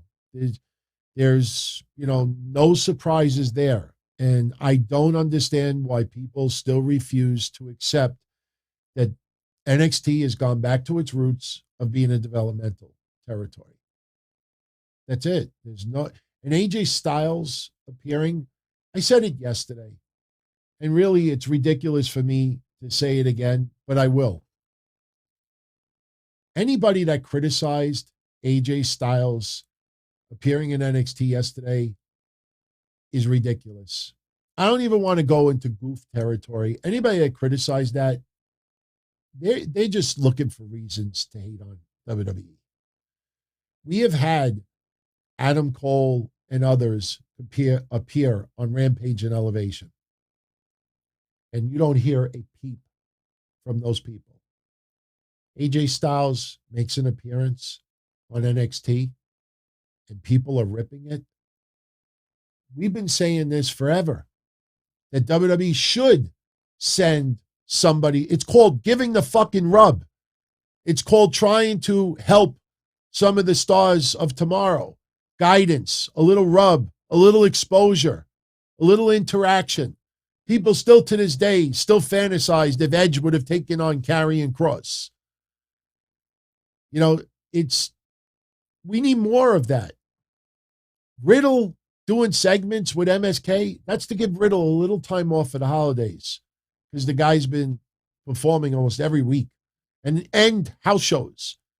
So AJ Styles having a little confrontation with Grayson Waller, even if it ends up with a match, which I don't know if it will. So what? Give me more. Have people show up once in a while. There is nothing wrong with that. WWE in the developmental territory would sometimes have somebody make an appearance. Having somebody show up via minor league to basically give a little interaction. You remember Tough Enough? And you remember when a wrestler would show up at Tough Enough? What about Undertaker? When Undertaker was working out with the NXT guys a couple of years ago. Everybody thought that was epic, amazing, awesome. Well, tell me what is different with AJ Styles showing up there. It's not for a ratings grab. Oh, we got 20,000 extra viewers. Oh, it's not about a ratings grab. This is a fucking developmental territory again. These veterans are helping in some ways to build the stars of tomorrow. That should never be criticized. That should never be frowned upon. So I had no problem with that whatsoever yesterday. So just to wrap up tonight's show, all you Scarlett Bordeaux fans out there, she has launched her OnlyFans page. $20 a month. I cannot subscribe. I will not subscribe. First of all, I don't subscribe to anybody in OnlyFans. First of all, if I ever got caught, because my fiance looks at all my credit card statements, she looks at all my PayPal stuff. What the hell is this? So even if I wanted to, I wouldn't. But I know there's a lot of you out there, I think, that would sign up, and nothing wrong with that. I'm not criticizing anybody, but some of you have anticipated it. I don't know what the page is involved, but, I will tell you, go check out the page. I'm sure she probably put a very detailed description. I don't think you will get anything raunchy. Even though she's a smoke show, doesn't make her raunchy. I think that she will show off her assets and leave a lot to the imagination. So if you want to go check it out, it is onlyfans.com/real Scarlett Bordeaux. And no, John, I am not ever going to be opening up an OnlyFans account. No. I mean, look, everybody, OnlyFans. Subscribe to my membership and you'll see me go a little bit further down. No. Nobody wants to see Don Tony on OnlyFans. Yeah, Psycho, I've always said this. I don't lie because I don't want to get caught in a lie, and I'm not going to do that because I just don't want to be bothered getting caught. I don't want it to ever happen to me. So, no.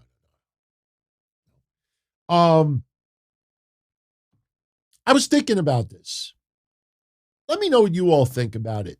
Because if you like the idea, we could do it right now. Because it's not hard. We're doing the Blackheart year-end awards.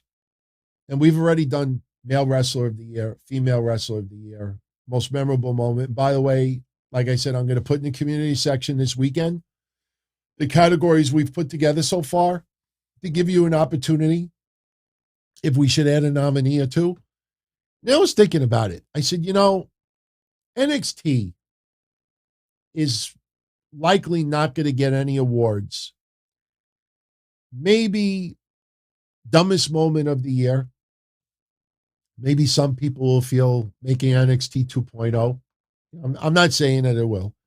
But I said, you know what? How can we celebrate the people who have worked their ass off in NXT? Now, we haven't done Rookie of the Year yet. So I don't want anybody, we're going to get to that later this week. We might even do it tomorrow. I don't know. So I was thinking, should we have two categories? One category, NXT Wrestler of the Year, and another category, AEW Wrestler of the Year. And the reason why I say that is because the overall Wrestler of the Year, it may end up being Roman Reigns. I'm just using an example. And if it ends up being Roman Reigns or Bryan Danielson, or whoever it is, there are a lot of people that wouldn't have a shot in AEW or NXT. But if we have an award specifically for that promotion, we could celebrate a wrestler or two. So if you like that idea, what I was thinking is, for all of you out there, if you want to come up with nominees for NXT Wrestler of the Year and in a category AEW Wrestler of the Year, I think that actually might be a great idea. What do you all think about that? If you like the idea, I will take nominees right now, because there's no way anybody in NXT right now, would end up as overall Wrestler of the Year. And it could be a wrestler that is no longer in NXT. Something tells me Adam Cole could very well end up being NXT Wrestler of the Year, even though he only had, a 9-month run. A lot of wrestlers did not wrestle an entire 12-month period. So what do you think? What do you think? You think we should do an NXT Wrestler of the Year award and an AEW Wrestler of the Year award? Because I think the AEW one would be really, really interesting if you start thinking about it. Is Kenny Omega? Is it Bryan Danielson? Bryan Danielson's not had enough matches yet in AEW, so I don't think he would qualify. But, all right, well, some people are saying at least NXT. So I ask all of you, who would you choose as NXT Wrestler of the Year? Now, I showed you this just as guidance. This is 6 months ago. And you could see how much it has changed in only 6 months. So I ask you, who would you choose as NXT Wrestler of the Year? Okay, I think Johnny Gargano is an excellent pick. I think Johnny Gargano has done a great job in NXT this year. Bron Breakker has not had enough matches. Bron Breakker could end up being Rookie of the Year. Could very well end up being Rookie of the Year. I think Bron Breakker has not had enough matches. We're doing NXT right now, Mike, not AEW. So we got Johnny Gargano. I think that's an excellent choice. Should we put Adam Cole? I think we absolutely should put Adam Cole. I think people forget the war that Adam Cole had this year with Kyle O'Reilly. Remember they were in respectable hospital beds? Remember the stretchers? I think Adam Cole should be on this list. I'm going to throw a curveball for you right now. Should we include NXT UK? Should we put Walter on this list? Do we put Ilya Dragunov on this list? NXT UK is part of NXT. We could put Raquel Gonzalez. Okay, so we could put Walter. We could put Walter on that list. We could put Raquel Gonzalez on this list. Now, Raquel Gonzalez, I think everybody will agree that the last maybe couple of months have not been all that great. It's not necessarily her fault. Walter, I think, definitely should be put on this list. What do you think about Ilya Dragunov? There's got to be a couple more. We got 4 entries so far. Let's add now remember, the nominees are not closed tonight. We're just basically trying to come up with a list. And when I put it in the community section, everybody will have an opportunity to pick somebody else. Here's a great example. The other day we did most memorable moment. And I know a lot of you probably think CM Punk's AEW debut is the most memorable moment. One idea that did not come up that several of you brought up after the show was over was the night that fans returned to AEW and SmackDown. The first night that we had a full live regular audience in attendance. I think that is a spectacular choice to put on the list. That was not discussed that night. All right, we could put Ilya Dragunov. We got a lot of votes for Ilya Dragunov. I see some comments posted on Facebook because not every chat room appears on the screen. So I'm looking, I have 3 chats right now, even though one is not active. For my Twitter family out there, I think starting next week, whenever you post a comment under the video that's live, it'll pop up on the screen. So I think I have all the kinks ironed out. So I think that'll start next week. So Mandy Rose has not done enough. Pete Dunne has not had a bad year. I don't know if he's wrestled enough, though. I don't think Cameron Grimes would even get anywhere near Wrestler of the Year. I'm just looking at the Karrion Kross. I don't know if he would be considered Wrestler of the Year. I don't want to just put names just to put names. Right now we have Gargano, Cole, Walter, Raquel Gonzalez, Ilya Dragunov. So do we just leave it at that? We could leave it at that. Okay. Io Shirai is not a bad one. Io Shirai had a decent first half. The second, but she was also tag champs. You know what? We could put Io Shirai. To call Vince, I don't think she has any chance in hell, but we could put Io Shirai. Absolutely. Finn Balor did not have a great NXT year. Go back and just recap the year. It was not very good. No, MSK is in the tag team of the year. MSK is in the tag team category. So let's go now to AEW. AEW is a very interesting category. Like I said, Bryan Danielson has not done enough in AEW yet. It's only been a couple of months, and it's only, he's wrestled most of the Dark Order, more than anything else. I definitely agree that Kenny Omega belongs on this list. Kenny Omega has done enough in AEW 2021 that he probably will run away with it. Darby Allin is not a bad choice. I don't know if he would be Wrestler of the Year. What do you all think about Darby Allin? Do you want to put Darby Allin on this list? What about, trying to think, Hangman Page did not have enough matches. If you really look back at 2021, Hangman Page did not have enough matches. What about Thunder Rosa? I mean, Thunder Rosa, it was really underutilized. Maybe, you know what? Maybe AEW has to pay the price because of that. If they would have utilized Thunder Rosa a little bit more. Cody has not wrestled that much either. Cody at some points was only wrestling once a month. I think some points twice a month. He had 1 month where he wrestled maybe 4 times. You know what? Tommaso Ciampa is a great choice. Yes, I agree. Going back to the NXT one, Tommaso Ciampa, even though, maybe his heavyweight title run has been, average because it's developmental, but, he also did some great work with Thatcher. I think Ciampa definitely deserves to be on that list.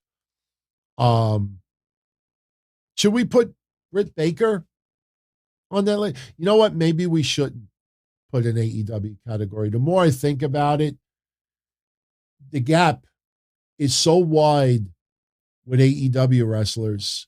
Like I said, Bryan Danielson hasn't had enough matches. CM Punk has not had enough matches.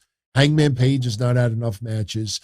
There's been so many tag team and 6-man tag and 10-man tag matches that no individual really, really broke out and shined that could be Wrestler of the Year. I think it's Kenny Omega, nobody else.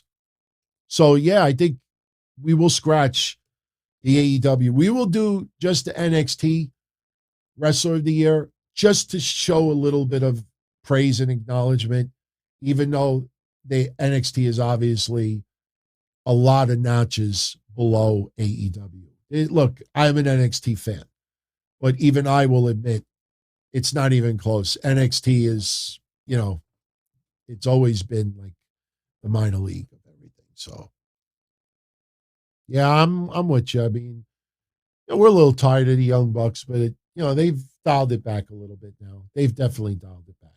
So, all right. So with that said, I'm going to jet out of here.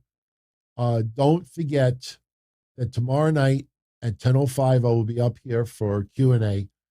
I will tell you, it being literally the day before Christmas Eve, we are going to have a very easygoing show. A lot of you out there have asked me to put up my vintage camping, hazing trips from like 30 years ago. So we may spend a few minutes tomorrow, and I'll give you a little teaser of my old shit that I have from 30 years ago. You'll see some hazing and nothing, cruel. I mean, there's a little bit of cruelty in it. We refuse to let one of my friends see. Probably tomorrow, that episode cannot be monetized because some of the hazing we do, you hear music, and there's no way to exit out because one of my friends, he got no sleep, and we were up in the mountains for, I think, 6 days. And there's always someone that is a victim of hazing. I've been a victim of hazing. You know, I've had wedgies done, crazy shit, stupid shit done.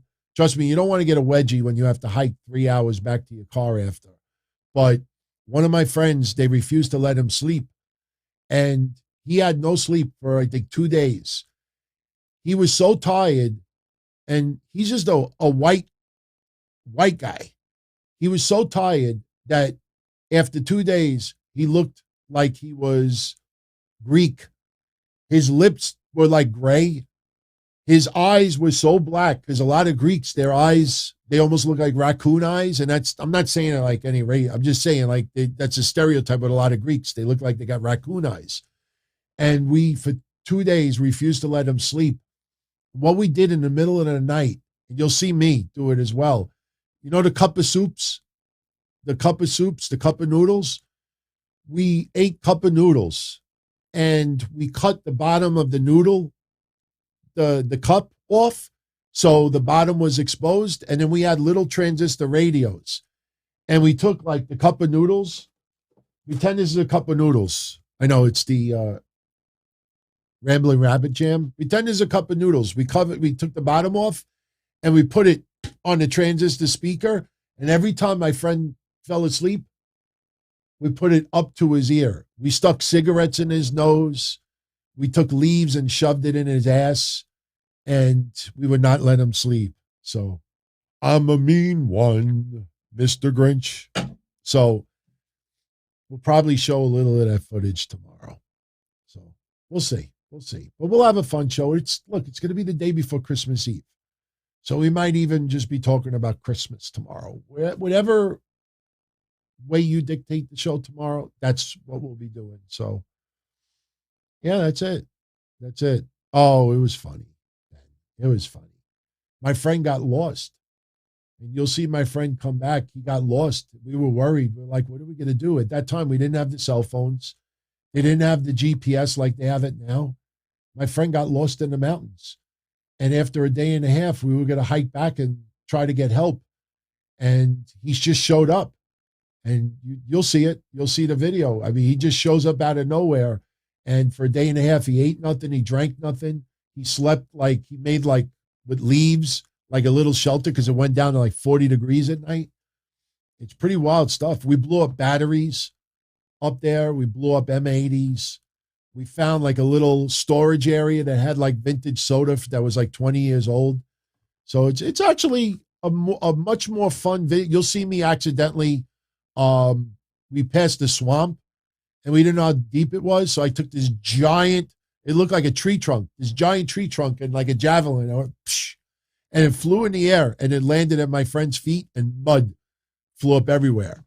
So you'll actually see, yours truly and my friends camping from 30 years ago in the mountains. It's pretty cool. I think you'll enjoy it. So you all saw last week when I finally showed the video of me taking home the chair when I graduated high school. I've always told that story on the hotline since the 90s. And I had no idea there was footage of it.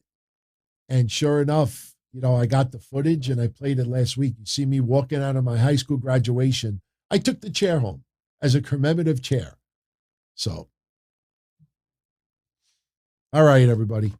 Much love. We're under 2 hours, which is great. We probably would have ended at least 15 minutes earlier if we didn't have to, unfortunately, talk about the Nyla Rose stuff and, even the stuff last week with Vince. It's a shame to see assholes making signs like that. You cannot have that climate where everybody thinks they could be a funny asshole. It's not funny. It's not funny. And Nyla Rose giving the guy the finger earlier, best way you could respond to that. But again, let's not forget the sign from last week. Although not as vicious and disrespectful as what we got tonight, just because you dislike someone doesn't make it funnier. There's nothing about COVID that should be funny. Nothing about COVID. I know people who died from COVID. I know you all know people who died from COVID. Some people have gotten very sick from it. Some people who lost jobs because of it. Some people who have lost relationships because of COVID. And I don't think it's a laughing matter, even if you try to throw Vince McMahon in the middle of it. So, all right. Charlie's like, why is monetizing important? Well, all this shit costs money to run. Plus, if you add up the amount of hours of me doing this stuff, and I'm trying to pay off a wedding as well. This is a job. I mean, it really has turned into a job. It's a labor of love, and it's a hobby to me still. But, you figure it out. I put in 25 hours a week at least on the shows between preparing, recording, editing, doing other people's preparation of shows and editing. 25 hours a week on top of a 40-hour job, on top of everything else. So sure, some type of monetization is important. Absolutely. Much love, everybody. Thank you for spending your Wednesday night with me. If you do not tune into my show tomorrow, I wish you a Merry Christmas, Happy Holidays, all the best. Stay safe. There's Omicron that's going around. It's no joke. I've been paying very close attention to it. And thank God, if you pay attention to South Africa, where this all started, as quickly as the numbers skyrocketed, they plummeted. So it's not out of the question that a month from now, this Omicron will almost be gone. And that's not I'm not exaggerating either. That is, the thing that bothers me is, remember, I got my booster August 18th. Today in Israel, they announced the 4th shot, the second booster. And they are Israel is recommending their residents that you get the second booster 4 months after the first booster. Well, I had mine August 18th. September, October, November, December. You mean to tell me I'm going to have to get a 4th shot? I was the first podcaster to get the COVID vaccine. I was the first podcaster to get the booster. Maybe I should be the first podcaster to be the guinea pig and get the 4th shot. So we will see. We will see. And I don't find it funny. I mean, I want to be protected. It's like if, I don't like wearing condoms, but if I don't want to get a sexually transmitted disease and I don't want to get anybody pregnant, you best damn believe I'm going to put a garbage bag on it, do whatever I can to try to protect myself as much as possible. So, all right, everybody. It's been real. You all have a great night. I'll see you tomorrow or Sunday night, 26th of December. Good night, everybody. As far back as I can remember, I always wanted to be a podcaster. For me to live any other way was nuts. To me, those goody-good people who worked shitty jobs for bum paychecks and took the subway to work every day and worried about their bills were dead. I mean, they were suckers. They had no balls. If I wanted something, I just took it. I ran everything. I paid the bills. I paid the host. I even paid the masked maniac. Everybody had their hands out. Everything was for the taking. We always called each other good fellas. You would always hear from somebody. You're gonna like Don Tony. I did forget something tonight. I have to bring this up. I could bring it up tomorrow. I forgot. We need to clear this up.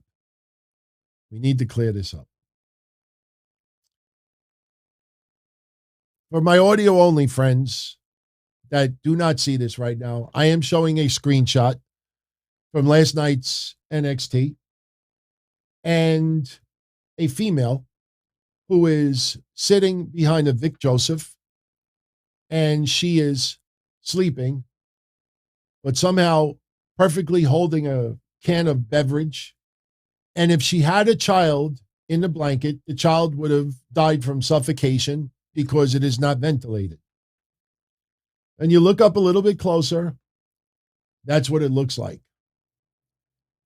People, guys, gals, I don't know if people are intentionally ignoring the facts or if they truly do not know what the hell is going on. Friends, this is who it is.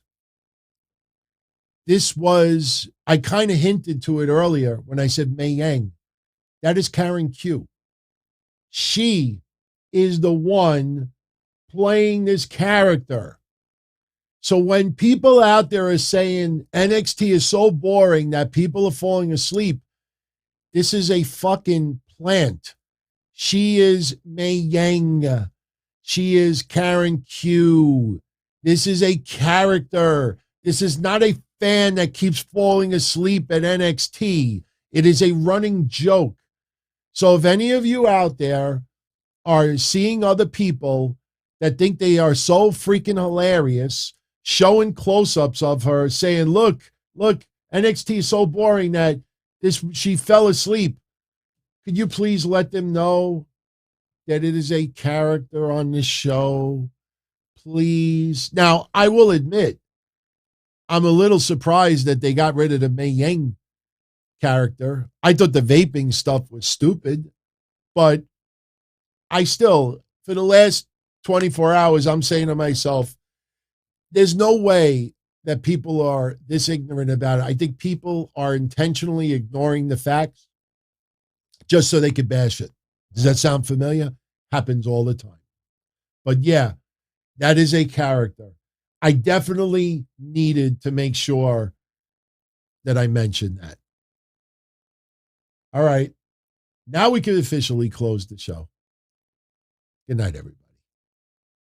As far back as I can remember, I always wanted to be a podcaster. For me to live any other way was nuts. To me, those goody-good people who work shitty jobs for bum paychecks and took the subway to work every day and worried about their bills were dead. I mean, they were suckers. They had no balls. If I wanted something, I just took it. I ran everything. I paid the bills. I paid the host. I even paid the masked maniac. Everybody had their hands out.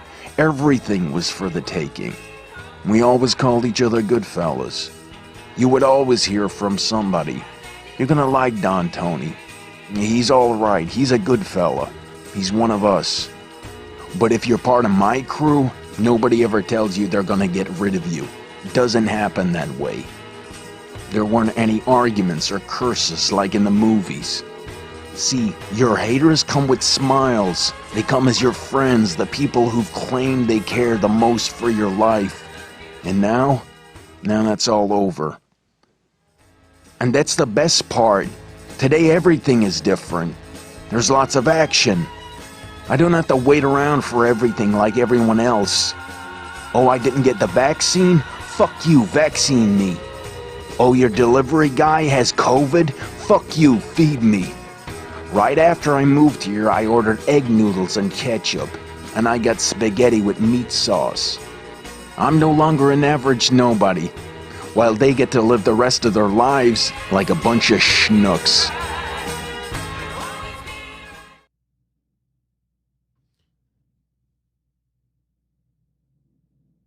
Thank you, everybody. Have a Merry Christmas. All the best to all of you. Thank you for always showing support for what I do, and I appreciate it more than you can imagine. So you'll have a very happy and healthy holiday, and I look forward to seeing you again soon. So, good night, everybody.